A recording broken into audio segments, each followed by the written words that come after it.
Selain soal three openness yang kemarin kita bicarakan, kayaknya yang menjadi syarat agar sebuah proses belajar bisa sukses itu adalah konsisten.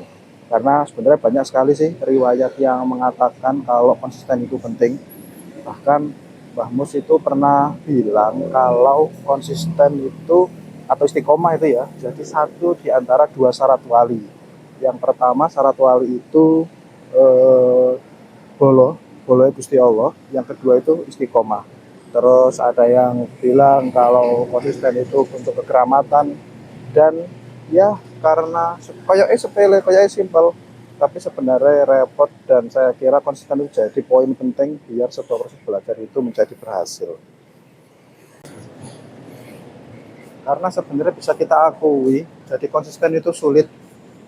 Konsisten itu nggak simpel. Memang kalau dilakukan pertama kali terlihat mudah, tapi kalau itu dilakukan terus ya tantangannya bisa muncul. Misal beberapa tantangan konsisten itu bosen, yang pasti bisa bosen.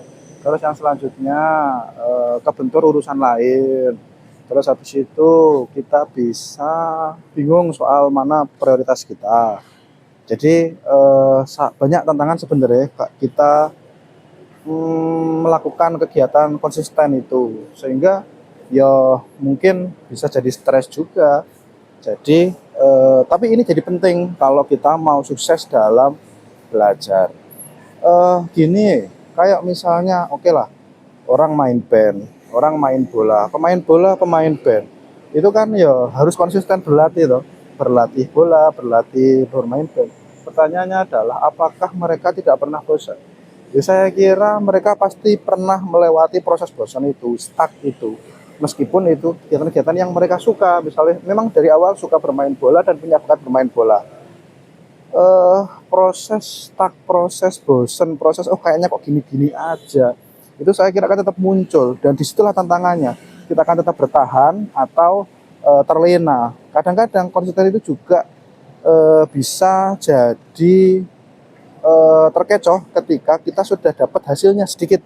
Misalnya mulai terkenal sedikit, mulai rasa nggak usah latihan. Misalnya sudah mulai tahu sedikit, sudah mulai merasa oh kayak aku pinter, akhirnya gak konsisten. Nah kan sudah berapa banyak yang kita lihat, misalnya pemain band mulai kondang sidik, pemain bola kondang sidik, sudah males, habis itu sudah hilang. Seperti itu. Nah, salah satu biar kita itu tetap bisa konsisten, tetap kita tahu mana yang prioritas, itu kan tentu kita harus bisa menentukan tujuan akhir sebenarnya. Kita itu harus tahu tujuan akhirnya itu apa sehingga kita itu ada arah ke situ. Nah, sehingga kita itu tidak terkecoh pada banyak aktivitas-aktivitas yang jadi opsi lain. Ya kalau misalnya pemain bola itu nggak punya tujuan, akhirnya kan ya wes bisa aja pesta-pesta, bisa aja dugem-dugem, dia merasa lariku sudah kencang, passingku sudah bagus, terus ya wes habis latihan ya latihan, tapi karena nggak tahu tujuannya itu mau menjadi pemain yang seperti apa, ya bisa aja dia terkecoh malam-malam dugem dan sebagainya. Lalu habis itu perilakunya mulai buruk, dipinjamkan ke sana kemari gitu-gitu. Jadi memang proses proses konsisten itu perlu dibarengi dengan kita menentukan skala prioritas, dan skala prioritas itu dibangun dari memang tujuan kita itu maunya kemana. Jadi kalau ada bosan-bosannya ya nggak apa-apa, namanya hidup. Kalau ada godaan melakukan ini itu ya nggak apa-apa, namanya hidup. Tapi kita ingat tujuan kita itu mau kemana dan hasil apa yang ingin kita capai. Nah, yang terakhir yang menjadi sangat penting dari kita bisa konsisten adalah eh, waktunya itu ditentukan. Jadi waktunya itu ditentukan.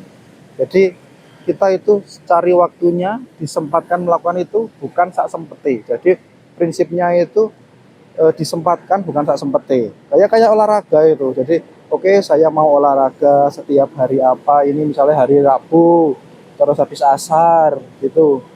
Nah, itu disiapkan, bukan hanya seperti alah engko lah nek longgar. Nah, kalau nek longgar ya kayaknya ya insya Allah nggak akan ada waktu longgar. Jadi ditentukan waktunya, misalnya oh setiap hari Rabu sore, Jumat sore saya mau olahraga. Ditentukan waktunya, oh iya setiap habis maghrib saya mau belajar. Ya mungkin itu juga ada beberapa ulama yang mengatakan kalau ya waktu baiknya belajar itu sebelum subuh sama setelah maghrib. Itu ya bisa jadi patokan. Oh iya habis maghrib saya mau, oh sebelum subuh sama habis maghrib. Sebelum maghrib saya mau belajar. Ya biar apa? Biar ada waktunya. Jadi kalau habis belajar prioritasnya adalah ya belajar, tidak terus kayak melakukan hal yang lain gitu loh. Jadi tahu tujuannya, belajar itu apa, ditentukan waktunya. Jadi oh gak, tidak terus ya wes nanti nek longgar lah tak belajar gak gitu, tapi saya mau belajar saat ini gitu. Saya mau belajar pada jam sekian. Ya udah begitu. Jadi mungkin itu pasti ada bosannya, tapi kita tahu tujuannya, yang penting tetap dijalani. Nah itulah ada beberapa yang mengatakan melakukan itu nggak usah terus yang gawat deh, tapi dikit-dikit aja tapi istiqomah. Jadi wes nggak perlu mulu-mulu, dikit-dikit aja yang penting istiqomah. Oke, seperti itu soal konsisten istiqomah. Terima kasih, selamat berpuasa.